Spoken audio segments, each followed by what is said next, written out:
अस्सलाम वालेकुम everyone, welcome to my channel.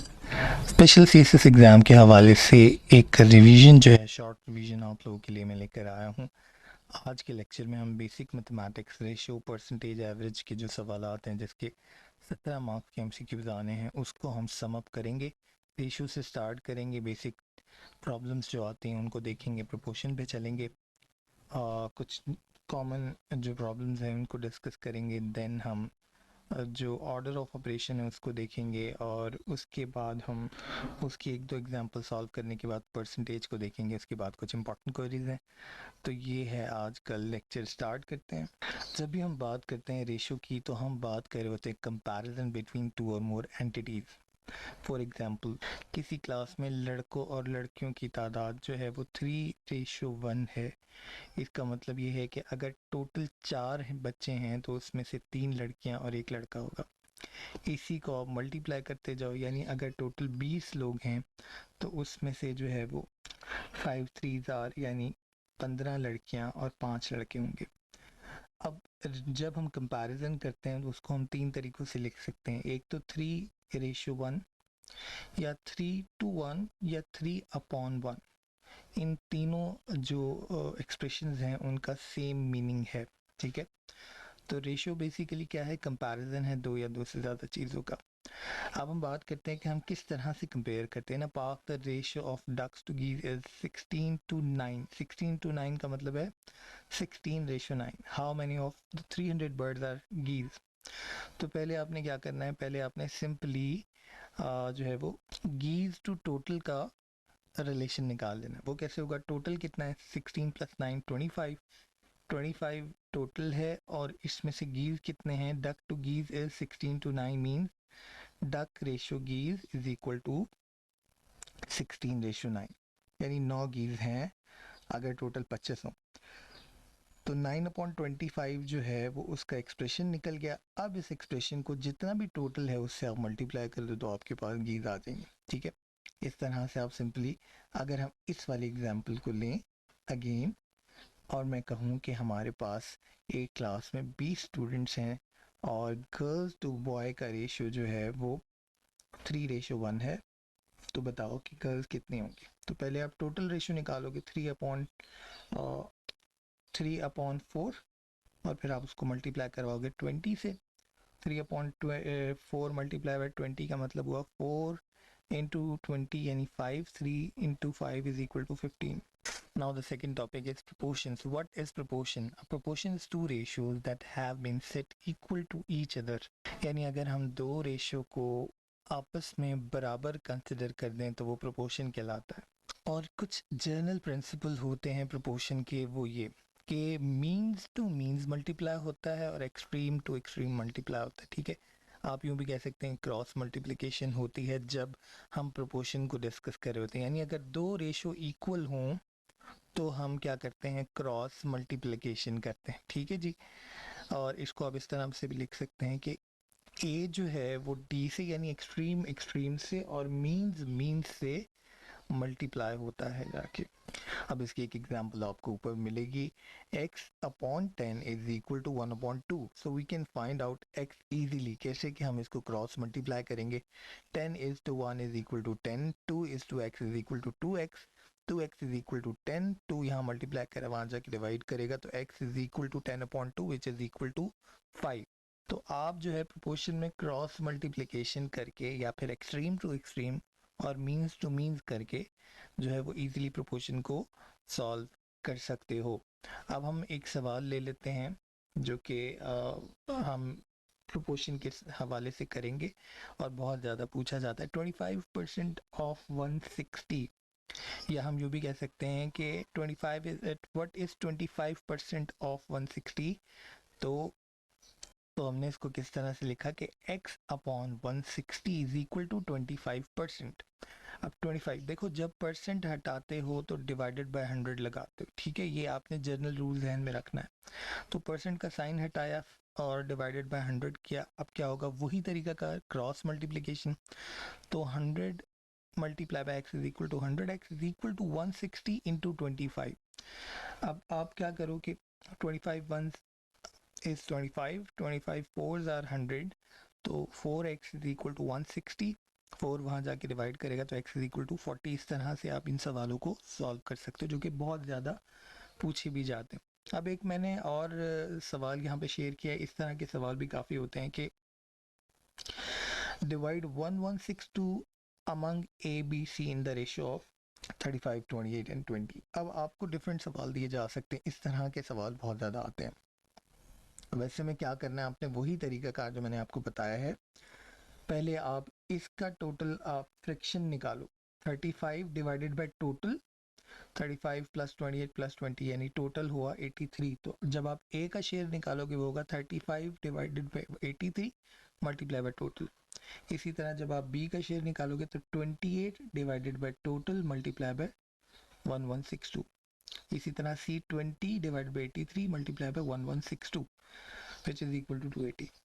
तो इस तरह से आप जब आपको एक से ज़्यादा तीन कोई वैल्यूज़ दी हो, एंटिटीज़ दी हो और आपको डिवाइड करना हो उनको इक्वली और या फिर किसी रेशियो में, तो आप इस तरह से उसको डिवाइड कर सकते हो। एक और सवाल, find the unknown value in the proportion. तो अगेन वही तरीका कार 2 ratio x is equal to 3 ratio 9। और मैंने आपको बताया था कॉलन का साइन हटाते हो तो आप फ्रैक्शन में ले आते हो। 2 upon X is equal to 3 upon 9। Cross multiplication तो 2 into 9 is equal to 18। 3 into X is equal to 3x। 3 यहाँ मल्टीप्लाई करें वहाँ डिवाइड करेगा, x is equal to 6 is the right answer. अब हम जो है वो ऑर्डर ऑफ ऑपरेशंस की बात करते हैं जो कि हमने अक्सर पढ़ा होगा, पेमडास, ठीक है, बोर्ड मास भी कहते हैं इसको। तो ये बेसिकली क्या होता है कि जब भी आपको बहुत सारी ऑपरेशंस जो है वो एक ही इक्वेशन में दिए हो तो आपने पेमडास को फॉलो करना होता है। Parenthesis first, exponents, multiply and division जो है वो लेफ्ट टू राइट जाएगा और सेम रैंक पे होगा। तो लेफ्ट टू राइट आप जाएंगे, जो पहले आ रहा होगा वो पहले आएगा, ठीक है। मल्टीप्लाई आ रहा है पहले तो मल्टीप्लाई करेंगे, डिवाइड पहले आ रहा है तो डिवाइड। इसी तरह एडिशन टू एंड सब्ट्रैक्शन जो है वो इक्वल रैंक पे है और लेफ्ट टू राइट जो पहले आएगा वो हम पहले करेंगे। देखें यहाँ पे लिखा हुआ है, पहले ब्रैकेट ओपन, फिर एक्सपोनेंट जो भी होंगे, फिर लेफ्ट टू राइट जाते वक्त मल्टीप्लाई या डिवाइड में से जो पहले आ जाए, और लेफ्ट टू राइट जाते वक्त एडिशन या सब्ट्रैक्शन में से जो पहले आ जाए। अब ये देखेंगे कि डिफरेंट ऑपरेशन आपको दिए हुए। ऑर्डर ऑफ ऑपरेशन क्या होगा आपका, सबसे पहले पेमडास पैरेंथेसिस ओपन, तो आप पहले ये ओपन करोगे तो 5 प्लस 4 इज इक्वल टू, जो भी ऑपरेशन इसके अंदर होगा वो पहले परफॉर्म होगा। 5 प्लस 4 इज इक्वल टू 9। तो ये इक्वेशन इस तरह बन गई। अब आपने क्या करना है, लेफ्ट टू, यहाँ पे एक्सपोनेंट कोई नहीं है तो आपने लेफ्ट टू राइट जाते वक्त मल्टीप्लिकेशन या डिवीजन में से जो पहले आ जाए, लेफ्ट टू राइट जाते वक्त पहले ये मल्टीप्लिकेशन आ गई तो पहले इनको कर दें। 6 मल्टीप्लाई 9 इज इक्वल टू 54। 3 का 3, 54 डिवाइड बाई 3 माइनस 7। अब लेफ्ट टू राइट जाते वक्त डिवीजन आई तो आपने 54 divide by 3 is equal to 18। अब मैंने कहा था कि प्लस और माइनस जो है वो सेम रैंक पे होते हैं लेफ्ट से राइट जाते वक्त जो पहले आएगा। तो लेफ्ट से राइट जाते वक्त प्लस पहले आ रहा है तो 21 माइनस 7 यानी जो हमारी इस इक्वेशन है उसका आंसर होगा 14। इस तरह से आप ऑर्डर ऑफ ऑपरेशन को फॉलो कर सकते हो। A boy was asked to multiply a certain number by 53। अब इस तरह की इक्वेशंस आपको दी जाती हैं अक्सर वर्ड प्रॉब्लम्स में कि a boy was asked to multiply a certain number by 53। certain number आपने x ले लिया, he multiplied it by 35 यानी 35x हो गया। his answer less than correct one by 1206। Less than, अब इसको पूरी इक्वेशन को आप इस तरह से लिख सकते हो, कैसे, उस किसी इंसान को हमने कहा कि आपने एक नंबर को 53 से मल्टीप्लाई करना है, उसने उसको 35 से मल्टीप्लाई कर दिया और माइनस करने पर आंसर 1206 आया। अब x का आंसर निकालना है, बहुत सिंपल, दोनों सब्ट्रैक्ट करो। 18x इज इक्वल टू 1206 और 18 डिवाइड कर रहा है वहाँ जाके मल्टीप्लाई कर रहा है वहाँ जाके डिवाइड करेगा, 67 इज द राइट आंसर। अब हम आ जाते हैं परसेंटेज के ऊपर। ये परसेंटेज क्या होती है, ये पार्ट होता है किसी भी चीज़ का। अगर हम कहें a half can be written as a percentage तो 50% होगा। डेसिमल में हम इसको कहेंगे 50।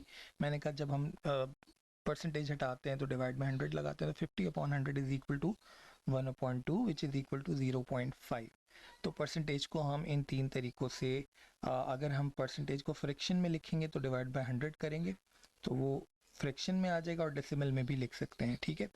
अब x is equal to 35% of 160, तो 35% ऑफ 160, 35% हमने परसेंट हटाया, डिवाइड बाय 100 लगाया, विच इज़ इक्वल टू 0.35, 0.35 को मल्टीप्लाई किया 160 से तो आंसर आ गया। इसी तरह 54 is equal to 45% of x, तो 45% of x is equal to 0.45x। हम परसेंटेज हटा रहे हैं और उसको फ्रैक्शन में लिख रहे हैं। अब ये यहाँ मल्टीप्लाई कर रहा है, वहाँ जाके डिवाइड करेगा तो आंसर आपका 120, ठीक है। इसी तरह 77 is equal to x% of 140, तो x% यानी डिवाइडेड बाय 100, ये 100 वहाँ मल्टीप्लाई करेगा, 140 डिवाइड करेगा, तो जो भी x का आंसर आएगा वो आपका 55 होगा, ठीक है। और अगर आपको परसेंट लगाना है तो अगेन फिर वही फ्रैक्शन से कन्वर्जन जो होती है। There were 160 candidates in box yesterday. अच्छा, candies in a box yesterday, but now there are 116. What is the percentage change? तो percentage change निकालने के लिए percentage कैसे निकलती है? जो भी स्पेसिफिक आपकी एक एंटिटी है डिवाइडेड बाय टोटल। अब स्पेसिफिक एंटिटी है जो कम हुई, 160 से 116 हुई, तो दोनों को सब्ट्रैक्ट कर लो, ये स्पेसिफिक एंटिटी होगी 44 डिवाइडेड बाय टोटल, तो ये आपकी परसेंटेज निकल आएगी। अच्छा जी, तो ये था आपका परसेंटेज के हवाले से। इंपॉर्टेंट क्वेरीज ये हैं कुछ बच्चों की कि सर टाइम मैनेजमेंट, तो देखें ये जो सवाल है ये टाइम कंज्यूमिंग है, तो कोशिश करें आप इसको तब करें जब आप ऑलरेडी कुछ वो सवाल पहले अटेम्प्ट कर लें जो जल्दी वन गो में होने वाले हैं, उसके बाद आपके पास जो टाइम बचता है उसमें इसको जो है वो टाइम दें ताकि आप टाइम मैनेज कर सकें। अदरवाइज़ ये आपका टाइम कंज्यूमिंग पार्ट होता है और इसमें बहुत ज़्यादा आपको टेक्निक लगानी पड़ती है कि आप किस तरह से टाइम अपना बचा सकें। दूसरा ये कि अगर आप साइंस के स्टूडेंट नहीं हैं तो भी ये जो छोटे छोटे लेक्चर मैं अपलोड कर रहा हूँ, अगला जो लेक्चर होगा वो ज्योमेट्री और जो रिमेनिंग पार्ट है उसके हवाले से होगा, अलजबरा और ज्योमेट्री का जो पार्ट है, तो वो आप जो है वो कवर करें। इसके अलावा एनालिटिकल रीजनिंग के लिए मेरी पूरी प्लेलिस्ट मौजूद है, ठीक है। इसको मैं अलग से जो आपका स्पेशल सीएसएस का पार्ट है उसके अंदर ये सारी चीज़ें मैं डाल देता हूँ, एनालिटिकल रीजनिंग भी डाल देता हूँ ताकि आपको आसानी हो सके। वहाँ से आप एनालिटिकल रीजनिंग कर लें तो ये आपका पूरा जनरल एबिलिटी का जो पार्ट है वो कंप्लीट हो जाएगा। इसके बाद दूसरी रिक्वेस्ट मेरे पास इंग्लिश के हवाले से आई हुई है और कुछ पाकिस्तान अफेयर्स के एमसीक्यूज़ के हवाले से भी आई हुई है, तो मैं कोशिश करूँगा जितना ज़्यादा अपलोड कर सकूँ कम टाइम में वो मैं कर लूँ। होपफुली वीडियो आप लोग के लिए फ़ायदेमंद होगी। वीडियो पसंद आए लाइक एंड शेयर कीजिएगा, अपना फीडबैक ज़रूर दीजिएगा क्योंकि आपके फीडबैक के बाद मुझे इंप्रूवमेंट का मौका मिलता है। Thank you so much. अल्लाह हाफ़िज़।